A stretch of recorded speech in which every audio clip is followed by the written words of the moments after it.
এটা হচ্ছে আমার বিয়ের সাজ, যে সাজের জন্য প্রত্যেকটি মেয়েই অপেক্ষা করে থাকে তার বিয়ের দিনটায় সে কীরকমভাবে সাজবে। আমার বিয়ের প্রত্যেকটা রিচুয়ালসের সেরকম ভিডিও বা ক্লিপ আমার কাছে কিছুই নেই বলতে গেলে। কেন বলো তো? কারণ আমার ফোনটাই আমার কাছে ছিল না। এই সময়টা আমি ভীষণ ঘাবড়েছিলাম যে আমার ফোনটা নিয়ে কাউকে ভিডিও করতে বলবো, সেটা আর হয়ে ওঠেনি। বিয়ে নিয়ে প্রত্যেকেরই একটা আলাদা আলাদা স্বপ্ন থাকে। এই দিনটির অপেক্ষা করে যে কবে সেই দিনটি আসবে এবং আমাদের সব স্বপ্ন পূরণ করে নিজের ভালোবাসার মানুষকে কাছের করে নেবো।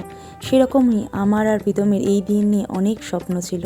3টে বছর ধরে আমরা ভাবনা চিন্তা করে গেছি, পরিকল্পনা করেছি কি কি করব না করব, কি পরে সাজবো, কি কি কোন দিনে পরবো, আরও কত কি। যে যে স্বপ্নগুলো আমাদের ছিল সেই স্বপ্নগুলো সেদিন সবই পূরণ হয়েছে ঠিকই, কিন্তু সেই দিনের মতো আমরা অনেক টেনশনের মধ্যে থেকে সেই রকম কিছুই টের পাইনি। পরে যখন ভিডিও বা ফটোসগুলো দেখছি তখন সেই দিনটার কথা মনে পড়ছে আর মনে হচ্ছিল সত্যিই আমরা সেই দিন সব স্বপ্নই পূরণ করে ফেলেছি। যাই হোক, আরও কিছু ভিডিও যদি আমি কোথা থেকে খুঁজে পাই বা কারোর সঙ্গে কালেক্ট করতে পারি অবশ্যই তোমাদের সাথে শেয়ার করব। তো চলো, আজকের মতো ভিডিওটা এই পর্যন্তই।